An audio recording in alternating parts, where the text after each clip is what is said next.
Olá pessoal, estou gravando mais uma aula referente ao dia 2. A aula anterior foi referente à aula passada, do dia 26. O tema nós abordamos foi o comportamento do indivíduo em uma sociedade doente, melhor dizendo, uma sociedade doente a que ponto interfere na vida do indivíduo as questões de herança cultural, identidade cultural e representações sociais. Tudo isso reflete um pouco sobre como que o indivíduo vive em sociedade, como essa inter-relação propicia ao indivíduo a aquisição do seu conhecimento, a aquisição das suas habilidades que ele acaba desenvolvendo, porque o meio social estimula, o meio social propicia essa forma de desenvolver habilidades. Nós temos a questão da herança das habilidades do indivíduo, então na aula anterior nós já abordamos a questão do determinismo biológico, psicológico e social, não é? Isso diz respeito a que nós carregamos e isto implica num desenvolvimento do indivíduo. O biológico, o determinismo biológico, nasce conosco e aí nós desenvolvemos toda a nossa habilidade. Vem o determinismo psicológico, diz que, olha, nada disso, toda a identidade, tudo isso é só a parte psicológica que determina. E depois vem o meio social, os defensores do meio social diz que o indivíduo só é o que é em função de todo o meio social que faz com que todos esses potenciais sejam desenvolvidos. Na verdade, nós temos que pensar que o homem é um ser biopsicossocial. Ele tem tanto componente biológico, como a gente já viu, como psicológico e também como social. E isso faz com que nós possamos identificar o homem como um ser que é transformado e é transformador do seu meio ambiente graças às suas habilidades intelectuais. Quando a gente fala de habilidade, a gente fala de conhecimento adquirido. Também identificamos que ao longo da jornada humana, muito conhecimento foi desenvolvido, desde o homem primitivo até os dias atuais. Nós vimos que o homem desenvolveu um conhecimento fantasticamente grande em termos de até controlar a própria natureza, como a gente vê que o homem faz hoje. E isso não aconteceu de maneira tão espontânea, ela foi acontecendo naturalmente quando o homem sai de um processo, ele participa, ele é o resultado de um processo ontológico, que é o ser mais primitivo, mais unicelular, primitivo mesmo, no sentido de não conhecimento, até um ser especializado. E isso ocorre ao longo de todo o desenvolvimento do homem. E o conhecimento faz parte desse desenvolvimento do homem. Nós temos lá o conhecimento e suas importâncias, ou seja, o conhecimento faz com que o homem conheça a si mesmo e passe a conhecer melhor o seu ambiente. É aquela ideia de que quando o homem pensa, ele consegue encontrar solução para todos os males dele e da humanidade. Então nós temos lá a estrutura neurológica ou a estrutura neuroencefálica, que são as habilidades motoras e as habilidades intelectuais.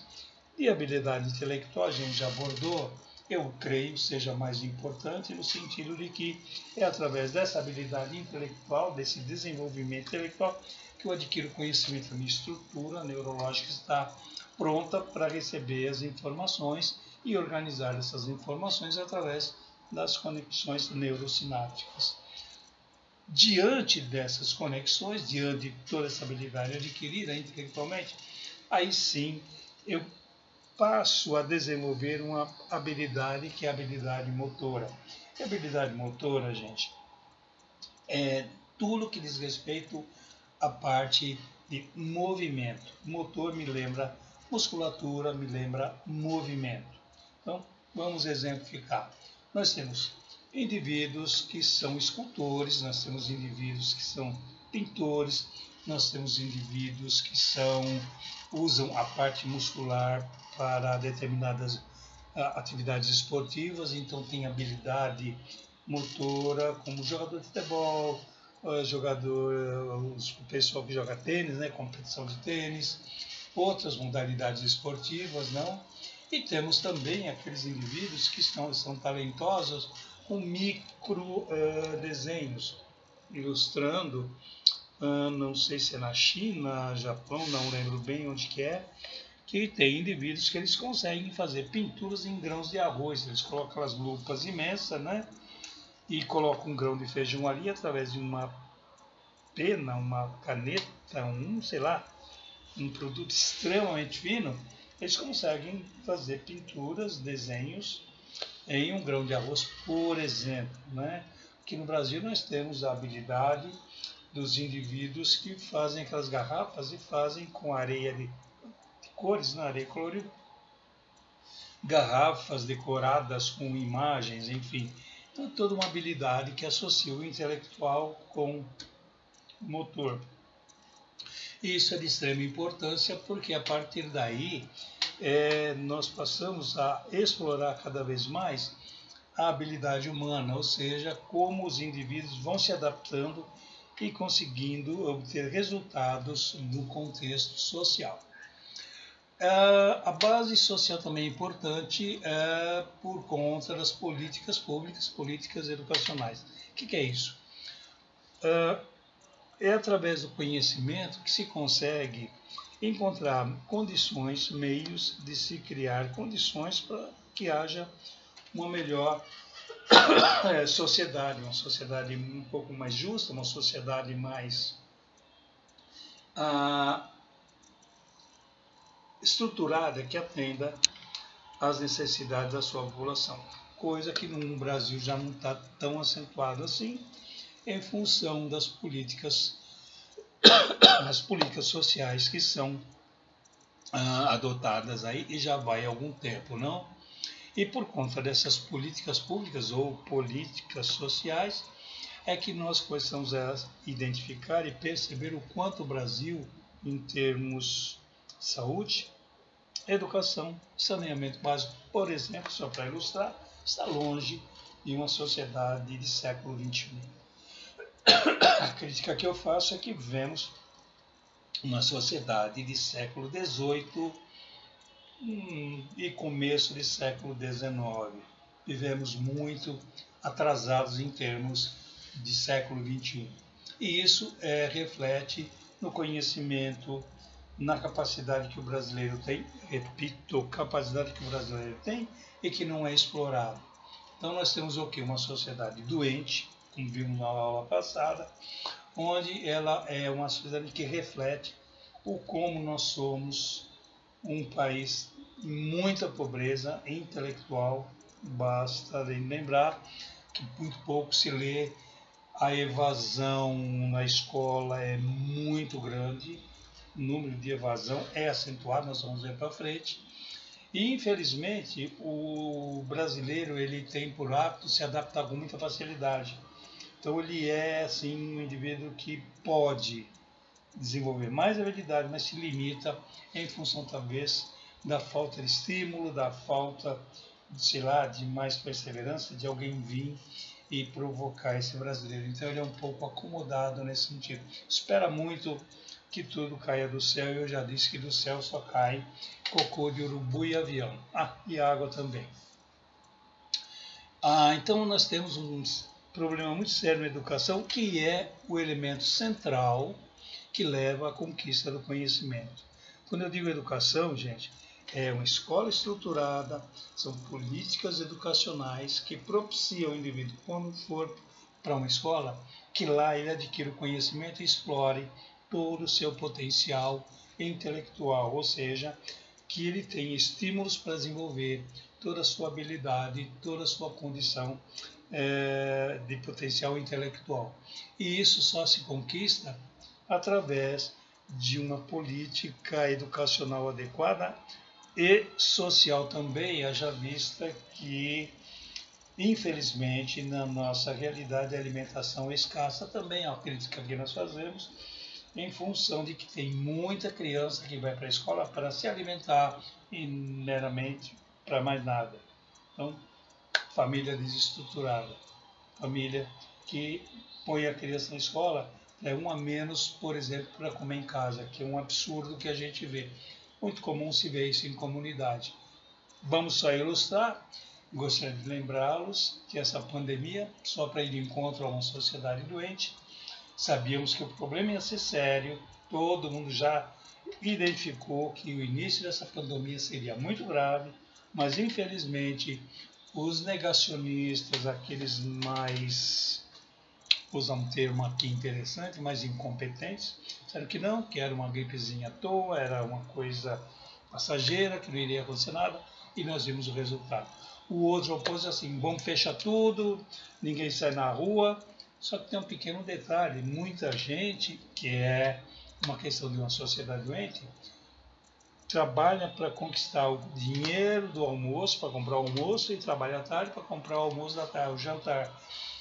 Isso é no Brasil, gente. Isso é problema de uma saúde doente, nós vamos discutir muito nesse semestre aqui. Portanto, nós temos que pensar em termos de políticas educacionais, que uma sociedade, uma nação, cuja educação ela é pautada numa estrutura boa, é que forma o cidadão crítico, presente, envolvente. Então, isso, para mim, é uma sociedade saudável, onde o seu cidadão é consciente dos seus atos. Hoje, no Brasil, nós temos dúvida quando a pessoa age, quando a pessoa emite um determinado comportamento, a gente coloca em dúvida se realmente ele fez aquilo consciente ou foi espontâneo ou, pior, por impulso, que é mais grave. A base de toda essa estrutura e desse conhecimento está lá na família, o papel da família. Por isso nós dizemos que uma família é a menor célula de uma sociedade e tem então um papel fundamental. Ela dá início ao processo de aprendizagem do indivíduo. O indivíduo passa a ter conhecimento a partir do seu ingresso numa família. Então os pais é que vão dar as primeiras aulas, para essas crianças, os primeiros ensinamentos para essas crianças é de maneira sistemática, seja questão de valores, seja questões até certo ponto ética e algum conhecimento efetivamente, né? Então a criança aprende de maneira assistemática.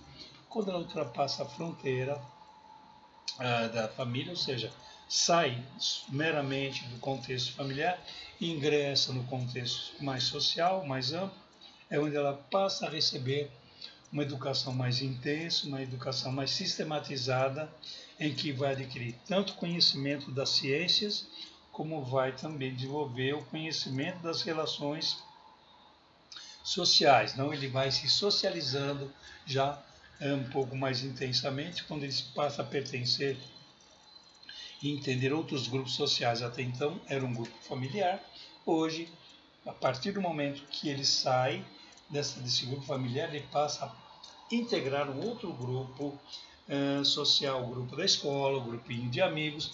Então ele começa a navegar de maneira mais intensa por vários grupos para conseguir entender o que é o convívio social, como é que se vive socialmente, para aí sim adquirir e conquistar conhecimentos de toda a ordem que a gente vê por aí. Então é fundamental o papel da família no sentido da base, né? A família dá a base para esse indivíduo desenvolver a sua aprendizagem. E assim, através do processo de aprendizagem, é que nós passamos a perceber o potencial dos indivíduos, né? Muitas dizem, o fulano é muito lento no processo de aprendizagem. A questão de ver é que lentidão é essa. Tem gente que é rápido, tem gente que é mais lento, característica de cada pessoa. Entretanto, o aprendizado ocorre. Como eu disse anteriormente, nós temos a aprendizagem assistemática e a aprendizagem sistemática que ocorre dentro do ambiente familiar e fora do ambiente familiar, que é, por exemplo, a escola. O papel do Estado é fundamental, que é dar as bases para que se possa ter uma escola estruturada, uma escola uma política adequada para que o indivíduo possa adquirir conhecimento e tenha uma boa formação profissional, por exemplo, coisa que muito pouco se tem nesse país aqui. Nós temos formação profissional, mas esses profissionais muitas vezes têm dificuldade de desenvolver todo o seu potencial, porque às vezes se forma em uma faculdade, em um curso, e acaba atuando em outro. Então nós temos que repensar essas questões aí.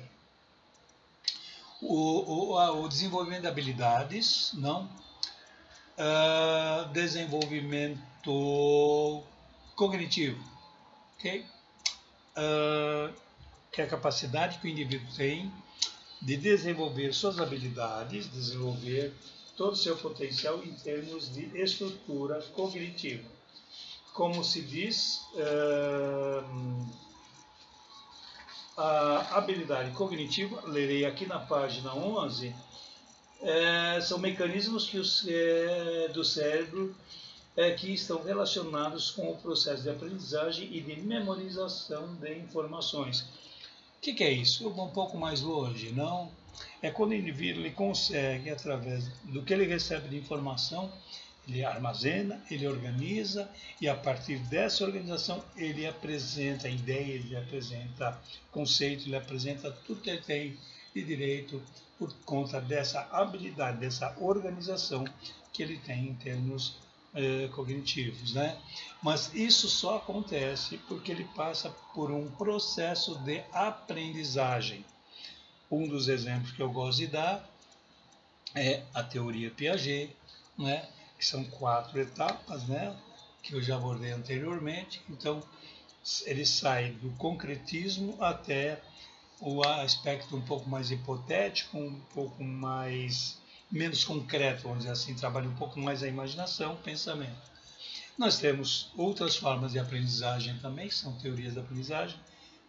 A teoria da aprendizagem construtivista, de Emília Ferreira, que teve uma época que foi muito boa, né? Foi uma que se destacou. Nós temos a aprendizagem por descoberta, David Ausubel, a aprendizagem simbólica do Brunner, se eu não me engano, Gerard Brunner, e alguns teóricos que a gente conhece em termos de teorias e propostas de aprendizagem, não? E que funciona efetivamente. Por conta disso é que a gente tem que reforçar a questão do desenvolvimento cognitivo, ou seja, as habilidades que ocorrem aí. A habilidade motora é em consequência da habilidade cognitiva, a gente já falou anteriormente. São habilidades que o cérebro tem e que ele projeta para a parte motora. Por exemplo, pintor, atleta, numa modalidade esportiva, por exemplo. E até o ato de escrever é uma habilidade motora. A habilidade profissional é aquela que eu assimilo uma profissão e passo a fazer uso dela. Não é? Passo adiantando, eu me formo em uma, eu me formo em uma área mais específica, de sociologia, por exemplo, e eu vou ser uma pessoa que vou trabalhar com pessoas, desenvolver todo um trabalho em termos profissionais e lidar com pessoas de um modo mais geral. Eu estou desenvolvendo uma habilidade, digamos, intelectual, mas a minha inteligência é interpessoal, como nós vamos ver com o Gardner. Então eu tenho uma inteligência interpessoal e a partir daí eu me formo, né, busco um curso que me dê uma boa base de formação e a partir daí eu passo a desenvolver minha vida profissional baseado nessa minha formação, por exemplo, na área da sociologia, não é? E a habilidade social é aquela que está relacionada à minha vida profissional, à minha vida motora e cognitiva, ou seja, é onde eu tenho facilidade de transitar num ambiente social, onde eu possa saber, estou num determinado local, eu sei como me comportar, eu sei como me relacionar com os meus pares. Né? Em um ambiente de respeito, por exemplo, um evento social, eu me comporto de tal forma, e no estádio de futebol eu posso me comportar de outra forma, porque o ambiente ele é propício para agir dessa forma. Isso eu chamaria e maleabilidade social. Ok? E tenho também, gente, a questão, seria um tópico da questão dos tipos de inteligência. E aqui, é claro, nós vamos falar das inteligências, melhor dizendo, as propostas do Howard Gardner sobre teorias das inteligências múltiplas. O que é isso? Esse autor, esse pesquisador, ele acredita que o indivíduo, o ser humano, ele possui aí 8 tipos de inteligência, diferentemente do que propunha Cattell, Doll e alguns teóricos lá do início do século XIX, século XX, melhor dizendo, sobre inteligências, quando eles tinham a escala de inteligência, de se identificar os tipos de inteligência. Então, era muito mais inteligência numérica, inteligência linguística e inteligência social. Eram essas três aí, dessas se ramificavam as características mais específicas. O Gardner já explora um pouco mais, diz que são 8, que na verdade, eu creio, no futuro vão ser outras, mas para se ilustrar. Então, vou ilustrar para vocês, por exemplo, inteligência lógico-matemática, uma outra inteligência espacial-visual, inteligência verbolinguística, inteligência interpessoal, inteligência intrapessoal, inteligência naturalista, a inteligência corporal sinestésica, a inteligência musical. Ou seja, são inteligências em que o ser humano potencialmente apresenta e que o ambiente vai estimular. Por isso a importância do meio social, por isso a importância de uma sociedade não doente para explorar esse potencial que o indivíduo possui. Aí ele canaliza esse potencial quando ele passa a adquirir o conhecimento necessário para pegar esse potencial de inteligência e desenvolver através do processo de aprendizagem. É toda uma sistematização para o indivíduo adquirir e desenvolver todo o conhecimento. Legal, gente? O que eu tinha para a aula é isso. Dia 9 a gente toca nessas duas aulas, né, do dia 26 e do dia 2, que é essa. A gente dá uma retomada, pelo menos em aula, né, normal, da nossa online. E vamos tocar bola, enfrentar os desafios que estão vindo por aí, ok? Um grande abraço, se cuidem e nós vamos chegar lá, ok?